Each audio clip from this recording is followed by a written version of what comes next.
Probably one of the biggest questions that I get asked is how do you get pages started? So that's exactly what I'm going to do here in this little journal. I'm going to use just some watercolor to take the blankness away. I do this in a very random way. I don't really think too much about what it's going to look like. I don't really have a plan for it. I just want to get some color down. So in this case, I'm kind of using a red violet and just kind of scrubbing it down. Not really worried too much about what it looks like, not trying to be very neat. I like the texture of kind of scrubbing it and letting it sit and not covering all the white space. And then that easy, I kind of have something started. And then where this goes, I have no idea. So I'm going to let this dry and then I'll add some more to it to start developing that page. Alright, now that the watercolor is dry, I actually used a hair dryer to speed it up. I'm going to use a water-soluble pencil. This is an Inktense, a Derwent Inktense pencil. Watercolor pencils, water-soluble graphite works as well, but this is probably another favorite material of mine to use to get something started. And again, I'm not going to really focus on making anything. I'm not really going to plan it out.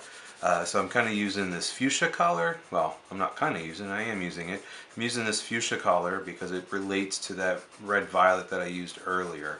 And what I really like to do, I like to add some rectangles just to kind of give it some structure. And one of my favorite things to do, and sort of a trademark of mine, is to kind of shade around the outside and leave the inside alone, so that way the color surrounds the shape and it really kind of creates a window or a space that kind of pops up away from the rest of the page.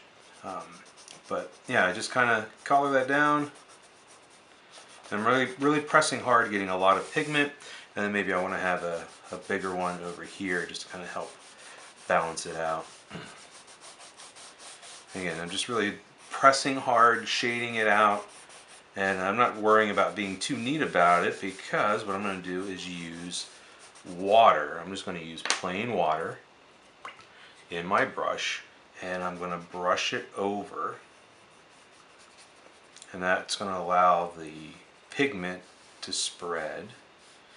And like I said, I don't really fill in the inside of the rectangle. I want to spread it out, make it fade out as it goes out towards the edge of the pages. If I really want to make it fade out, I get a little bit more water and sort of spread it around.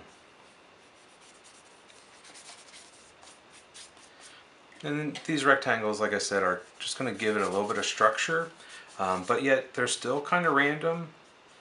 I didn't really think too much about it. I don't have a theme for this page yet, but this is kind of laying the structure, laying the foundation of this little two-page spread.